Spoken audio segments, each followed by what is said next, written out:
Don't go to Wingstop when she made a whole cooked meal at home, man. Just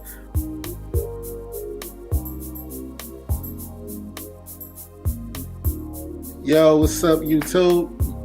You're watching our channel, Meet the Teats, and I am Christopher Teat. And then today we're gonna get off into my top 5 tips for newlywed husbands. Tip number 1, of course, being the head of your household, being a leader of your household, you always have to start with prayer. Not only prayer for yourself, but prayer for your wife. Being that you are the head of the household, the enemy attack will always come to the head of the household. You have to pray hard for yourself, not only for yourself, because if he can't get to you, he's going to, of course, go after your wife. So make sure that you're praying for your wife. That's number 1. That's vital for life. That's vital for your marriage.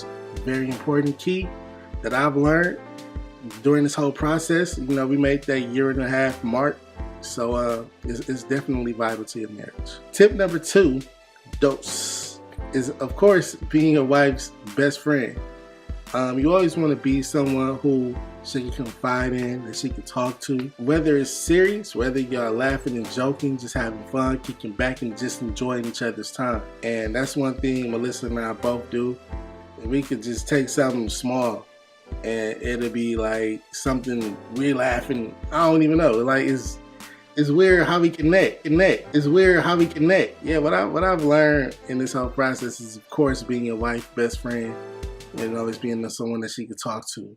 Tip number 3, I would say this is one of the most important aspects of marriage, especially when you're starting out. But tip number 3 would be to serve without purpose. And when I say to serve without purpose, that means basically picking up the slack where your wife lacked. You always have to step in and be that other half. To be the, you know, the whether it's doing small things. I know us men, we hate doing dishes, but if you see a wife, you know, running late, or I pretty much go by if whoever makes it home first, you know, they take care of, you know, whatever needs to be done.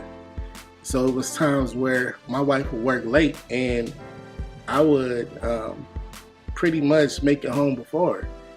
And so in that process, it'd either be, you know, the dishes, whether it's some small cleaning around the house or laundry.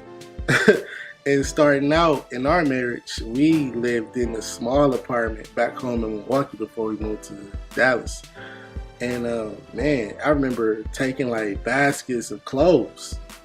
We had on-site washing machine or whatever, but it's times we had to go to the wash house, and I remember taking buckets of baskets of clothes to the laundromat and doing the laundry. And you know, I get a couple looks like, what is this guy doing? Like, you know, kind of weird looks. But it's all about, you know, serving without purpose and not complaining about it, and never hold it over her head, never, you know, throwing it up in her face and saying, oh yeah, I did this, this, and this.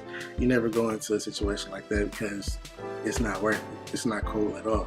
Serve without purpose. Tip number 4, the most common tip, the most easiest tip that we all should know, is communication. Communication is key.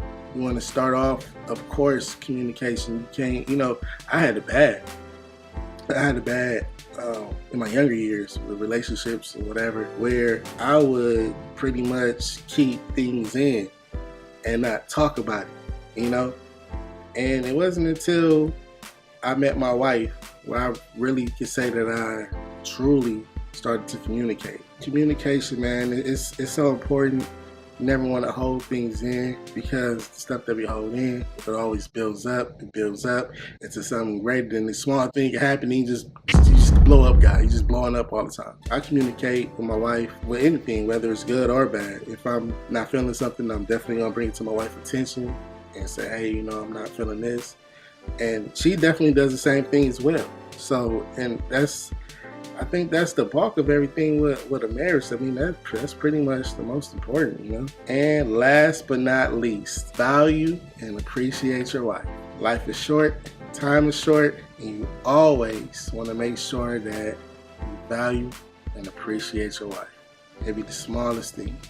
Never take anything for granted. Always, cherish your wife. Tell her that. Just tell her small things. Like, even if the food isn't good, just say, man, babe, this was the best food ever. Not saying that my wife don't make good food. Wait, what? Are you trying to say my food is not good? No, babe, I love you. Your food is great. I love your food.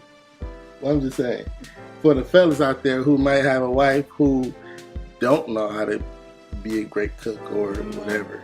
Okay. So, always cherish and appreciate you, dog. Don't go out there, man. Don't go get the fast food. Don't go to Wingstop when she made a whole cooked meal at home, man. Just always cherish and appreciate, man, your wife, and things will be sweet. Overall, our 1.5 years of marriage has been sweet, man. I can't complain at all. Sometimes you got guys that tell you some horror stories. You got guys that tell you some good stories. And, with marriage, it's going to come bumps in the road. Now, I knew that coming into this. So that's why I just say, you take the good with the bad. A recap: pray for your wife. Number 2, being your wife's best friend. Number 3, serving without purpose.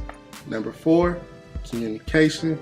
And last but not least, always value and cherish your wife.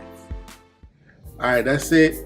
I'm Chris Teat, and you just enjoyed the video of Meet the Teats.